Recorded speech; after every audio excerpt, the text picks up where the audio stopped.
நீதி கதைகள். முதலையும் குரங்கும். ஒரு காட்டில் ஒரு குரங்கு வசித்து வந்தது. அந்த காட்டின் நடுப்பகுதியில் ஆறு ஒன்று ஓடிக்கொண்டிருந்தது. ஆற்றின் கரையில் ஒரு நாவல் மரம் நின்றது.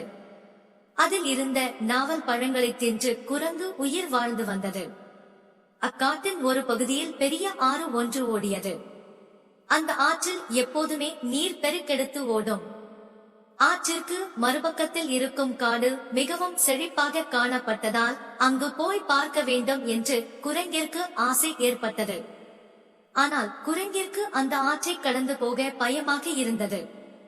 ஒரு நாள் ஆற்றில் இருந்த முதலை ஒன்று நாவல் பழம் தின்று கொண்டிருந்த குரங்கை பார்த்து, நாவல் பழம் மிகவும் ருசியாக உள்ளதா என கேட்டது.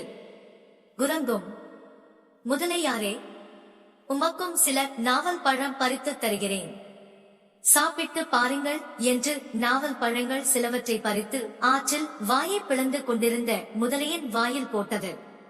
முதலையும் பழத்தை ருசித்து சாப்பிட்டது. அவற்றை சாப்பிட்ட முதலை, இந்த சுவையான பழங்களை உண்ணும் முதலையின் ஈரல் மிகவும் ருசியாக இருக்கும் என எண்ணியது. அதனால் முதலை குரங்குடன் நண்பனாக பழகி அதன் ஈரலை உண்ண திட்டம் போட்டது. குரங்காரே, நீர் எனக்கு நல்ல பழங்களை தந்து என் பசியை தீர்த்தீர், உமக்கு நான் ஏதும் உபகாரம் செய்யலாம் என்று யோசிக்கின்றேன் என்று கூறியது.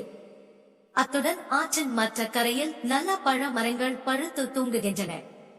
நீர் அங்கு சென்றால் அப்பழங்களை நீயும் உண்டு எனக்கும் தரலாம் அல்லவா என்றது.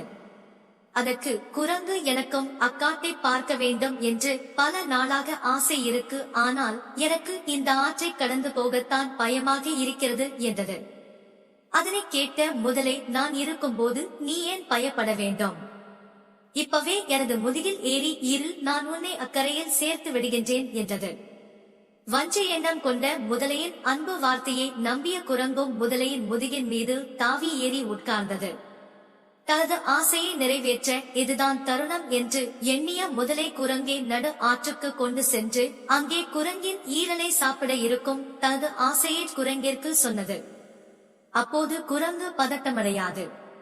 அப்படியா, நீ அதை முதலில் சொல்லவில்லையே என்று கூறி நீரில் நனைந்து ஈரல் பழுதாகிவிடும் என எண்ணிதான் தனது ஈரலை எடுத்து மரக்கிளையில் வைத்துவிட்டு வந்துவிட்டதாக கூறி என்னை திரும்ப மரத்தடிக்கு கொண்டு செல், நான் அதை எடுத்து மாட்டிக்கொண்டு வருகிறேன் என்று சமயோசியமாக கூறியது. முதலையும் யோசிக்காது குரங்கு உண்மை சொல்வதாக எண்ணிக்கொண்டு அதை திரும்ப மரத்திற்கு அழைத்து வந்தது. வேகமாக மரத்தில் ஏறிய குரங்கு, முட்டாள் முதலையே, ஈரலை உடலிலிருந்து கழட்டி மாட்ட முடியுமா? உன்னை நம்பிய என்னை ஏமாற்றி விட்டாயே, நியாயமா என்று கேட்டது. முதலையும் ஏமாந்து திரும்பியது. நீதி: நாமும் யாரையும் உடன் நம்பக்கூடாது. அவர்கள் நல்லவர்களாயும் கெட்டவர்களா என நட்பு கொள்ளும் முன் பார்க்க வேண்டும்.